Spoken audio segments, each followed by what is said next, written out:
Assalamualaikum warahmatullahi wabarakatuh.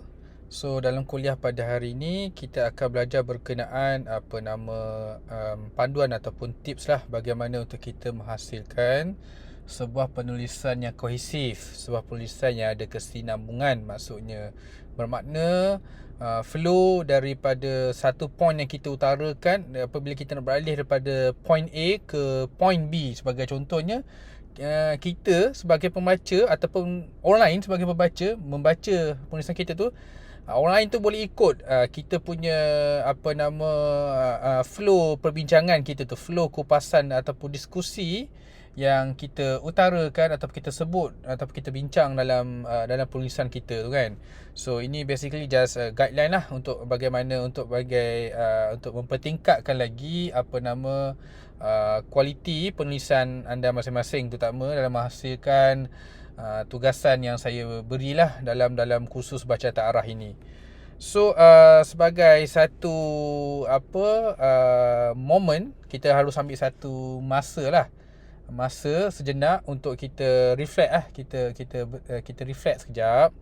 Kita kena ingat lah, maknanya kat sini saya kena kata kita kena ingat dalam penulisan sorotan literature kita hasilkan tu, kita bukan nak kita write dia tu sebagai satu siri di mana satu siri rumusan ataupun anotasi dalam bahasa Melayunya, satu siri rumusan daripada jurnal-jurnal yang kita baca. Ia hanya kita rumus je. Seolah-olah apabila kita buat macam ni, seolah-olah penulisan kita jadi macam bentuk deskriptif je, kita describe je tanpa sebarang point yang kita bawa ke hadapan kan, apa kita lontarkan kepada pembaca kita.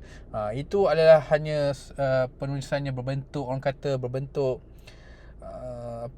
superficial saja. Dia tidak mendalam, dia tidak pergi ke dia tidak ada unsur di mana anda mengambil masa untuk berfikir, reflect benda tu kan. So sepatutnya sebuah penulisan yang baik, sebuah penulisan surat literature yang baik adalah kita ada clearly stated argument. Kita ada argument, kita ada kita punya point of view kita sendiri. Kita bring forward that kita punya point of view tu based on point of view tu bukan yang kita suka hati kita bawa ke hadapan tu adalah penulisan kita. Point of view tu kita datang daripada hasil pembacaan literature yang mendalam dari pihak kita. Dan bagaimana kita nak bawa ke hadapan tu, sebab bila kita bawa ke hadapan point of view kita tu, mestilah kita kena beri sokongan point of view kita tu melalui rujukan literature yang kita baca tu lah kan.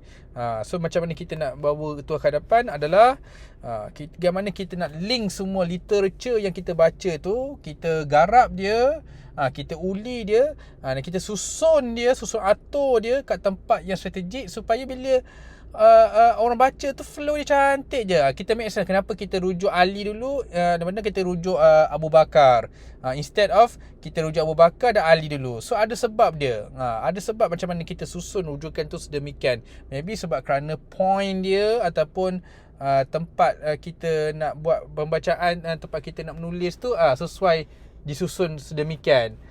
So itu adalah apa yang kita harus reflect lah kan. And then kita pergi ke tips yang pertama lah, panduan yang pertama. Yang pertamanya, kalau sorotan kita ada terlalu panjang, kita kena provide lah satu overview, satu section penerangan, overview lah, satu section menerangkan okey, apa yang terkandung dalam penulisan kita. Apa kita punya our main point of view kita, dan apa structure yang kita boleh susun, structure penulisan kita, macam mana kita susun dia supaya structure tu dia menyokong apa point of view kita, dan flow dia tu cantik. So macam mana? Maknanya sebab tu saya tulis kat sini, saya bold kat sini, ialah untuk membekalkan pembaca with an explicit ni clear, tak ada ambiguous, tak ada unclear punya. Dia explicit, clear, memang nampak terus terang apa perjalanan, roadmap dia, perjalanan kita punya argument kita tu, macam mana kita susun dia tu. Okey. Dan kebiasaannya benda ni, overview ni, dia bagi benda ni dah, dia membekalkan explicit roadmap kepada pembaca kita. Dan kebiasaannya benda ni dimasukkan dalam bahagian introductory section lah kan. So basically apa yang dimaksudkan oleh saya adalah perkara ini kebiasaan dilakukan di bahagian pengenalan lah, section pengenalan, di mana ianya mengandungi an overview lah kan. An overview, satu macam background lah, satu background, penceritaan background, latar belakang, satu penceritaan latar belakang secara simple, secara ringkas dan padat berkenaan apa yang akan dibincang dan dikupaskan sepanjang penulisan suratan literature kita hasilkan tu. Okey, ini adalah contoh yang saya bagikan. Okey, macam mana dia start? Okey, the major purpose of the present punya writing is to provide a comprehensive analysis of tiga punya persoalan. Pertama ini persoalan pertama, soalan kedua ini, soalan ketiga ini. Dan seperti kita bincang, kita akan gunakan analisis ini untuk memahami bagaimana insentif boleh mempromotkan ni lah, kooperasi dan kerjasama kan. Apabila this insentif boleh jadi satu perkara yang efektif lah kan. Okey, so ini adalah contoh bagaimana dia bagi nampak. Kita clear sebagai reader, kita clear. Maknanya penulisan ini dia akan membincangkan jawapan kepada tiga persoalan ini, dan bagaimana dia menjawab ketiga persoalan ini adalah dia akan menggunakan analisis ini untuk memahami dua bahagian ini, bagaimana ia promote cooperation dan bila masa insentif ni akan menjadi satu perkara yang efektif. Jadi kita clear sebagai reader. So dalam structure penulisan tu kita faham. Dia akan mungkin dia akan mulakan dengan menjawab persoalan pertama, mungkin dengan persoalan kedua dan persoalan ketiga, dan bagaimana menjawab dia menggunakan daripada sisi pandang dua perkara ini di bawah inilah, bila masa dia promote cooperation dan bila insentif ni might be especially effective. Okey. Dan bila kita dekat permulaan di peringkat penulisan kita tu, state explicitly what will and will not be covered. Of course, kita kena cakap kat reader tu clear-clear, jelas-jelas dengan terang-terangnya kat bahagian mana kita akan cover, kat bahagian mana kita tak cover kan. This is especially true when you are writing a literature review in the scope of this particular course, baca tarah. Ini is especially very true bila dalam konteks tugas saya bagi tu, sebab saya tak adalah suruh korang tulis penulisan dalam peringkat macam anda nampak dari tesis, dalam tesis tu kan, di peringkat latihan ilmiah tu, ataupun di peringkat master ataupun peringkat PhD, di mana perbincangan yang dihasilkan dalam bab sorotan literature tu saja dah cukup sangat-sangat mendalam kan. Dan kadang-kadang ia melibatkan pelbagai disiplin yang berbeza, ataupun pelbagai bidang dan teori, subteori kan, konsep, subkonsep yang berbeza, ada banyak. So kalau kita nak cover setiap each of them dengan spesifik adalah mustahil. Maknanya tebal macam buku dah kalau kita nak buat macam tu. So at least kita kena provide scope lah kepada pembaca kita. Kita bagi tahu awal kat reader kita, kat bahagian mana kita cover, bahagian mana kita tak cover. Sebab mustahil kita boleh cover every single thing dekat luar sana tu. Especially kalau penulisan kita itu melibatkan macam saya sebut di awal-awal tadi, melibatkan pelbagai teori, bidang, konsep yang berbeza-beza kan, disiplin berbeza-beza. Dan kita juga, macam saya sebut juga awal-awal awal kuliah kita tadi, kita kena specify, kena be specific. Kita punya our point of view, our own point of view, pendapat kita kan, pendirian kita, our own stand tentang berkenaan suatu perkara yang hendak kita bincangkan dalam kita punya penulisan review kita ni kan. As we emphasized previously, your literature review should be written in the form of an essay that has a particular point of view that reflects your review of the research. Macam saya sebutlah tadi, kat early part of the writing, you should be explicit and should be clear. Apa benda, you should specify what are you going to cover, what are you going to discuss, and what parts that you are not going to discuss kan. So this point of view ni memang sangat-sangat penting dalam kita nak membentuk kita punya pernyataan tesis ataupun tesis statement kita punya essay. Macam kita bincang apa maksud tu, apa itu thesis statement, seperti yang dia thesis statement ni, macam saya sebut lagi sekali ni, kita macam seolah kita recap balik lah kan, adalah kita punya cadangan ataupun penekanan, pendirian atau penekanan kita yang kita nyatakan di kebiasaan di awal penulisan, dan pendirian kita itu akan disokong di sepanjang penulisan kita dalam bentuk rujukan yang kita, dalam bentuk rujukan literature yang kita baca lah kan. So of course you should settle on a point of view only after you dah baca dan mempertimbangkan a significant body of literature. Maknanya bukan baca satu dua dah buat pendirian. Kena baca, kena hadam betul, tengok literature as a whole, baca banyak-banyak, baca macam 4-5 jurnal ke kan, berkenaan satu teori tu. Bila anda rasa macam anda sendiri boleh tahu anda dah mempunyai cukup maklumat tak kan sebelum anda buat pendirian tu. Bila anda rasa anda rasa apa anda baca dah cukup, sufficient, dah cukup, maka anda boleh buat pendirian sendiri berkenaan apa yang anda bincangkan tu, Okay. And then aim for a clear and cohesive essay and avoid annotations. Annotation macam saya sebut tadi, macam rumusan kan. Rumusan Okay, rumusan kadang kita rumuskan secara deskriptif je apa yang kita baca, instead of kita menyuarakan, kita masukkan kita punya pandangan, pendapat kan. So sebab apa, kenapa banyak problem among novice academic writers, macam anda semua macam baru kali pertama bergelumang ataupun mencuba untuk menulis literature review ni, adalah kita susah nak tinggalkan sikap kita yang menggunakan melaporkan sahaja apa yang kita baca dalam literature review, instead of kita menyuarakan kita punya own pendapat in the body of literature review. Sebab apa annotations ni tak mungkin menjadi satu perkara yang macam apa, kalau kita menjadi macam satu kelemahan yang kita berjumpa dalam kalangan dan banyak penulisan, adalah kerana sebab dengan kita menggabungkan annotations from many punya body of literature, many of rujukan, many apa macam kita tu kan. Tapi memang dia boleh describe, boleh explain what research, apa bentuk kajian yang available on a topic, but dia takkan berjaya untuk beri penyusunan ataupun susunan yang bahan yang baik kepada pembaca kan. It fails to organize the material for the reader. Meaning kadang-kadang kalau kita setakat describe je, kita rasa benda tu rasa macam boring tau kita baca. Kita rasa kita tak tahu, kita rasa benda tu tidak dikupas dengan mendalam. Jadi kita merasa macam benda tu macam very descriptive. Kita rasa benda tu macam apa nak kata, tone of the writing tu kita rasa flat je. Instead of kalau dia macam writer tu bagi pendirian dia, jadi kita rasa benda tu interesting lah. Sebab at least kita tahu, this is where you come from, kenapa awak buat opinion macam ni, kenapa awak pendapat macam ni. So benda dan mungkin pendapat yang diutarakan tu mungkin kita boleh compare dengan pendapat yang diutarakan oleh penulis lain. So kita nampaklah beza dia tu kan.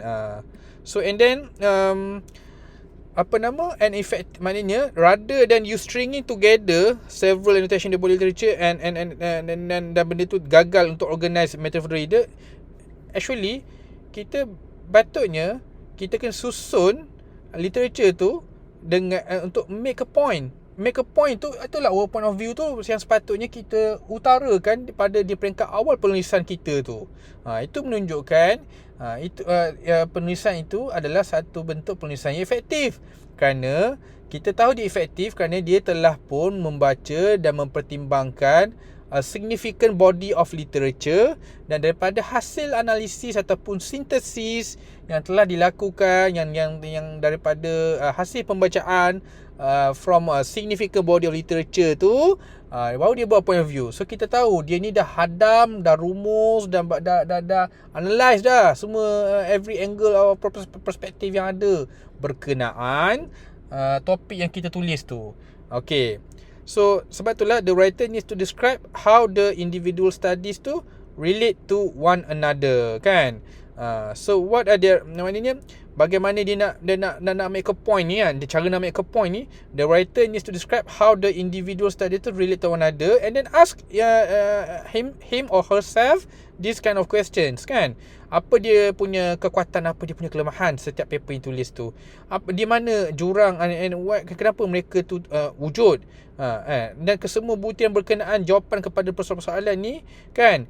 Dan persoalan lain juga, boleh digunakan untuk menyokong penulis punya tujuan utama untuk untuk dalam menulis review tu, iaitu mengutarakan ataupun menyampaikan pendirian writer berkenaan teori ataupun konsep yang dipilihnya untuk dikupas. Kita tahu the writers punya standpoint or viewpoint on certain matter, on a certain topic. Okay. So especially dalam long punya review, macam saya sebut lah dalam kuliah, kita kena gunalah subheading, subtajuk kan. Kita tak boleh lah tulis satu bentuk esei panjang tanpa sebarang bentuk dipecah atau distrukturkan kepada bahagian-bahagian yang lebih kecil, supaya benda tu lebih nampak sistematik, benda tu lebih tersusun dan pembaca boleh ikut flow dia kan. Dan setiap subheading tu kita kena fikir tempat dia di mana. Kita kena susun dia di tempat yang strategik kan. Tak boleh main susun kod dan je. At least pembaca tu boleh nampak the common sense kan, the logical place, the logical flow tu kena nampak the logic of the flow tu kan. So okay. And then untuk membantu mempertingkatkan lagi supaya penulisan itu lebih coherent, lebih kohesif, lebih mempunyai elemen kesinambungan tu kan. So kita kena letak transitional phrases. This transitional phrases ni you can google apa example of the transitional phrases yang boleh nampak, apa yang boleh kita gunakan. Seperti macam saya bagi contoh, furthermore, in addition, in the light of the topic that we discussed earlier, sebagai contoh, on the other hand, on the one hand kan, apa lagi, besides that, apa lagi, next, then kan. So ada banyak, first, second, third. So all of this macam perkataan yang dapat memberikan hubungan antara ayat sebelum dan ayat selepas yang kita tulis tu. So bila ada perkataan tersebut, kita nampaklah the connection or the flow of the between two different punya ayat, dua ayat yang berbeza. Kalau langsung kita tak guna kata penghubung ataupun kata perkataan yang macam yang boleh transisikan peralihan daripada satu point ke point yang lain, itu dari point A ke point B, kalau langsung tak ada perkataan ni ataupun nak cushion sikit, nak bagi cushion sikit supaya movement from topic to another topic tu tak berlaku mengejut sangat, choppy sangat, ribut, cakap pasal ni tu lompat ke topic lain, lompat kat sana, lompat sini, supaya kita cushion sikit impact lompatan tu, kita guna transitional phases seperti saya sebut perkataan saya pilih tadi tu kan. Dalam bahasa Melayu tambahan sebagai tambahan, selain itu, apa lagi, sebagaimana dimaklumkan kan. Macam-macam cara, kemudian kan. Betul, banyak macam perkataan yang kita boleh gunakan. So benda ni tak salah saya kan, siap ada orang sediakan phrases punya bank. Macam ada bank, dia susun banyak-banyak perkataan-perkataan kita boleh gunakan dalam penulisan kita untuk menghubungkan transitional phrases ni antara dua ayat berbeza. Cuba Google, insya-Allah anda akan jumpa banyak contoh-contoh yang anda boleh gunakan. Insya-Allah dia akan dapat better, dia akan dapat menambah baik dengan lebih baik, maknanya kualiti penulisan tu in terms of the flow of the argument that awak semua nak gunakan tu kan.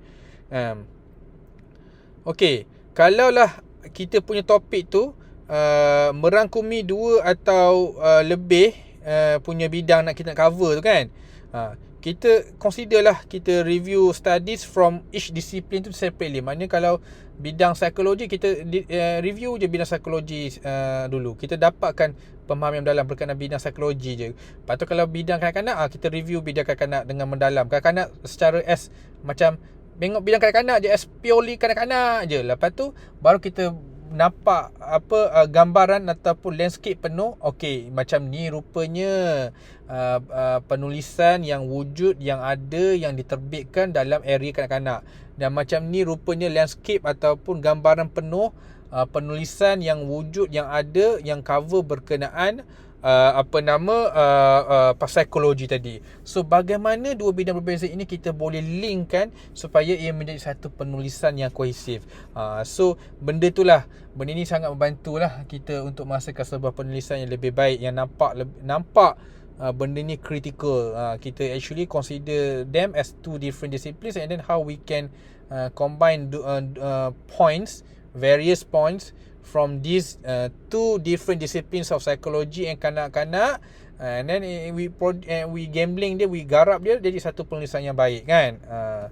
Okay, write a conclusion for the end of the review. Of course, kadang-kadang bila kita tulis banyak kan, bila kita sampai dekat penutup dia, kita tak tahu macam nak tutup dia. Kita tak tahu macam mana nak how to conclude our writing. Saya sendiri pun kadang-kadang dah bila macam pengalaman saya menulis pun, saya pun kadang-kadang hadapi masalah bagaimana cara nak menutup sesebuah penulisan itu, kan. I think this is a good tip. Maknanya how you end literature review, however, will bergantung apa sebab at the first place kita write that review, penulisan kita tu, kan. Kalau if the review was written untuk macam hantar sebagai macam satu tugasan je, kan, as in the case of term paper, macam korang buat ni lah, review article, kan, bukan untuk publication, untuk dihantar sebagai tugasan. Maybe the conclusion needs to make clear how the bahan-bahan yang awak rujuk dalam body review awak tu, dan penulisan awak tu, sokong awak punya pendirian ataupun perspektif ataupun pandangan yang awak ambil, yang awak utarakan di peringkat awal-awal penulisan awak tu, kan. So perkara ini kalau anda semua dapat masukkan elemen ini dalam tugasan ini, lagi bagus. Saya kira ini memberikan satu markah bonus, extra marks lah, kan. Sebab nampak awak actually usaha letak awak punya point, dan macam mana awak menggunakan point literature berbeza itu untuk menyokong awak punya pendirian tu. Okay, and then check the flow of your argument for coherence. Ni last tip punya tip. Maknanya apa itu coherence? Kita cakap coherent, cohesive ni apa benda? Maknanya how well satu penulisan tu dia holds together, dia gabungkan, dia link together every different connection ni, kan, every different parts of the writing tu dia hold together, dia gel together to become a one good solid punya penulisan. Itu masuk coherent and cohesive ni. So it's important to us, diri kita sendiri, bagaimana elemen yang pelbagai ini boleh link with each other, kan. Ini memerlukan awak untuk dengan berhati-hatinya untuk nilailah sejauh mana tahap efektif retorik, elemen retorik yang digunakan dalam awak punya penulisan. So apa masuk elemen retorik ni? Elemen retorik ni adalah point-point yang awak nak utarakan lah, kan.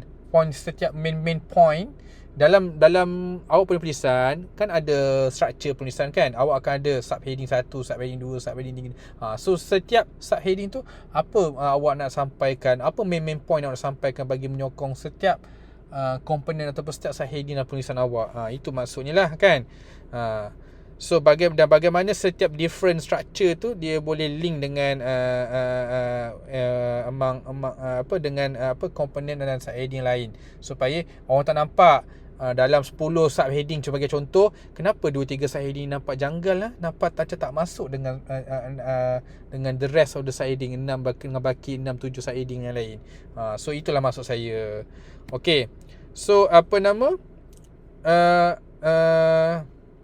macam saya cakap lah, subheading ni memang sangat bantu dalam membantu improvekan lagi tahap kesinambungan dalam penulisan masing-masing, kan.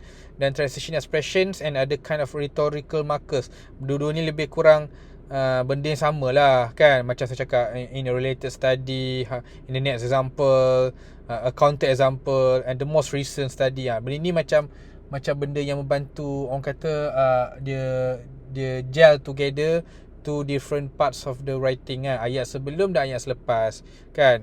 Obviously memang ada many other examples, kan, tapi ingatlah, sebab kita kena gunalah benda ni, sebab benda ni useful punya navigational tools. Maknanya mudah kita bagi pembaca ni untuk ikut flow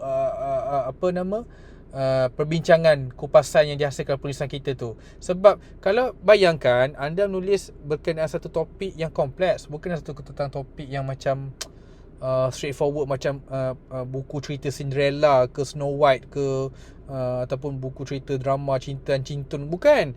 This is about you need to realize you are writing about a theory kan. You are writing about a theory, and then dan teori ni bukan semua, it's not everyone's punya cup of tea. What I mean by that is that bukan semua orang akan baca benda ni dengan seronoknya.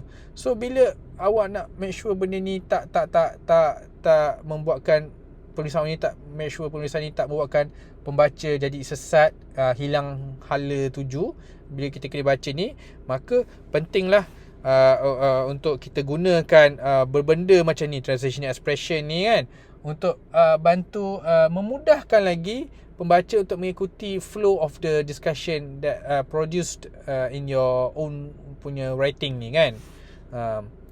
So setakat itu saja kuliah kita pada hari ini. Terima kasih semua kerana sudi mendengar, dan insyaAllah kita akan jumpa dalam kuliah pada minggu hadapan. Assalamualaikum warahmatullahi wabarakatuh.